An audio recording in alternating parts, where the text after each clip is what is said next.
It's the Jim and Terry Show, coming to you from the Hobbit Hole Studio with Bob Cajun. I'm one of your hosts, Terry, and just waiting is the empty chair, waiting for Jim, because we're going to do some sky watching, space watching, SpaceX watching. The big launch, FT, Flight Test 7, coming up later on this evening.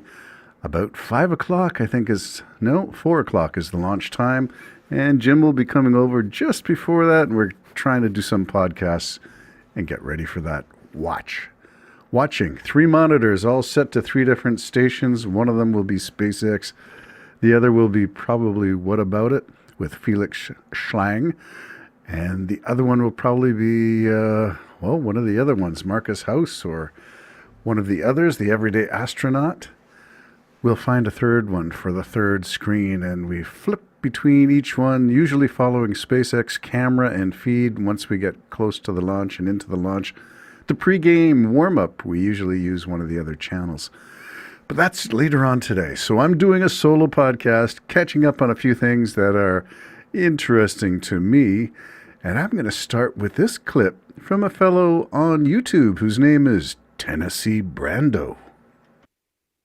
If I hit the punchline first and just got that out of the way, if I went ahead and just played the hit first, the hit is that this guy is clearly, if you watch the whole thing, this guy is clearly trying his damnedest to be on the winning side, trying to stay out of jail, trying to appease Trump, trying to bow the knee. That's all this is.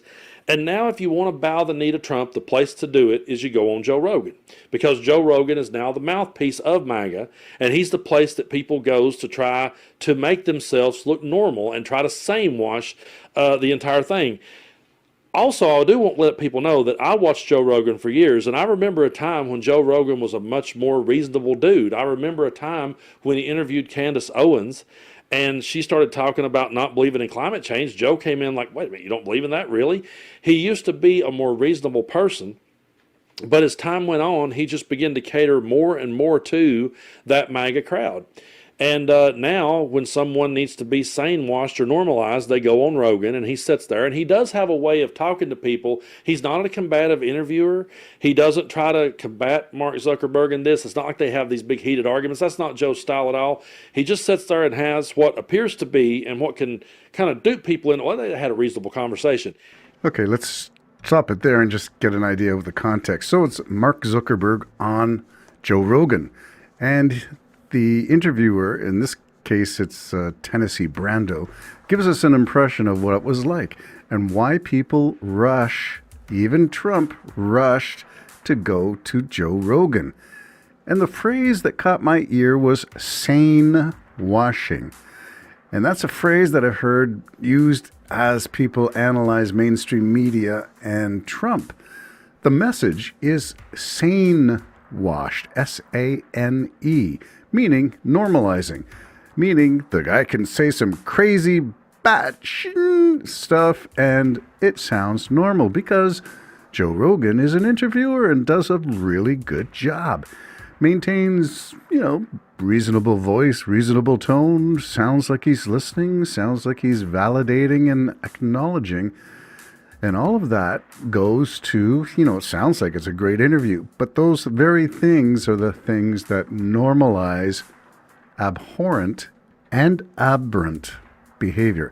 Abhorrent meaning repulsive, reviles, makes your skin crawl, your hair stand on edge, that kind of crazy. And aberrant, which means departing from some kind of accepted norm.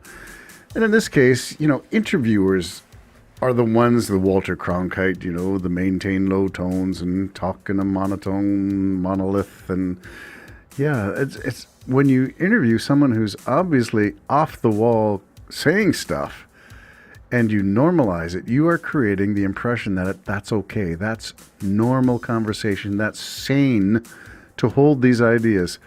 So, of course, Zuckerberg is in the news because he is taking away fact-checking from Facebook news feeds, which means really it's the wild, wild west of media. It's what Elon Musk said he was going to do with Twitter. he didn't like the fact that it seemed to be throttled in favor of left-leaning views. And so he started to throttle the left and open the gates to the right-wing trolls, Russian bots. The whole thing got very messy before even I decided it wasn't worth going on. And so that's what happened with Zuckerberg. Taken away fact-checking. Do you remember Trump in the interviews with Kamala Harris did not want fact-checking?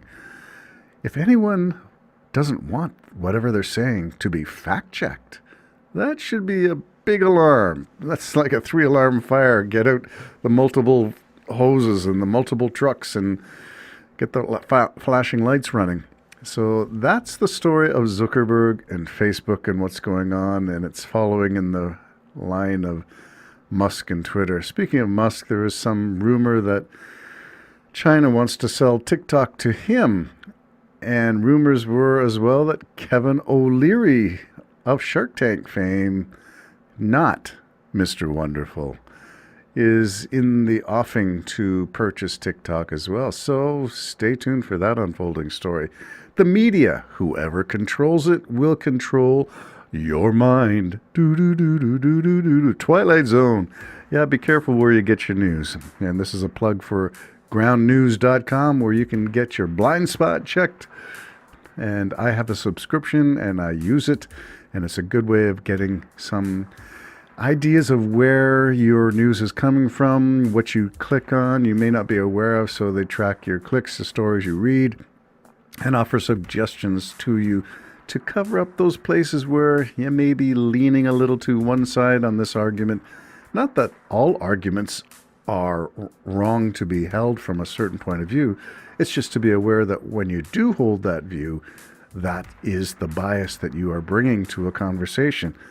And it could be good. It could be balanced. It could be what needs to be said. But be aware. Buyer beware. Caveat emptor, new track from Wigmore Allen Gibbon out on SoundCloud. There's a plug for the Wigmore Allen Gibbons music. You can find it there. I'll put a link in the description. Moving on now. Speaking of Kevin O'Leary and things from the right that don't make sense, he's down in Mar-a-Lago with Premier Danielle Smith from Alberta, stirring up controversy, representing views that not necessarily are representative of Canada or Canadians. But he's down there kissing the whatever it is that he's doing down there. And I, for one, as a Canadian, abhor, there's that same word twice, abhor, revile, am revulsed, cringeworthy to listen to that guy talk. And CBC is sane washing the extremism of Kevin O'Leary. Kevin O'Leary's in life to make a buck. That's it. Doesn't care, doesn't give a rat beep about anybody but himself. And there's my 2 cents worth on that.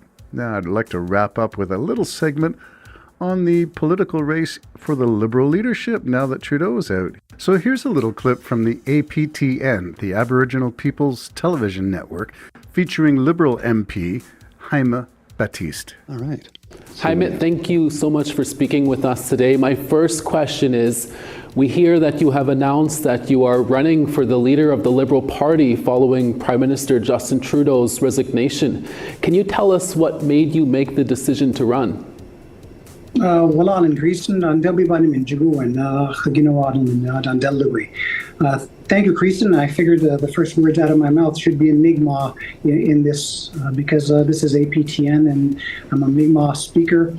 I was strongly encouraged and urged to do this. I was, once the Prime Minister stepped down, I had so many people reaching out to me saying, you need to throw your name in the ring. You need to be a strong Indigenous voice. You have a platform that no one else has. I was really, honored by that. And I said, I knew it was a real tough task. And I knew that $350,000 is a lot to raise. But I felt, there always has to be a first. And before there was a Premier Wab Kinew, there had to be an Elijah Harper. Before there was a President Obama, there had to be a Jesse Jackson. There always has to be someone who's the first to try, even if those first steps that they take are just to pave the the way forward for future generations. And I felt I needed to create some excitement in this race to ensure that Indigenous voices were heard, reconciliation, environmental issues, social justice. These are what I continue to stand for, and I really believe that that's a big part of why I want to have my name on the ballot and to see if I can do this. Jaime, what was your reaction of hearing the Prime Minister announcing that he was resigning? This was your leader.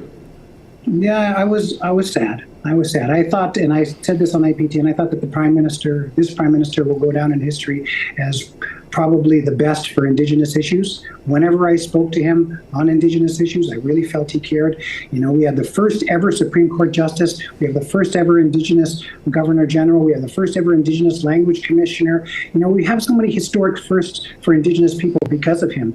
And, you know, I think that the work he did to advance Indigenous legislation, to advance a National Day for Truth and Reconciliation, I was quite sad when he decided to step down, but I also knew it was an opportunity for other leaders. And it is an opportunity for other leaders, and that's what this leadership race is all about.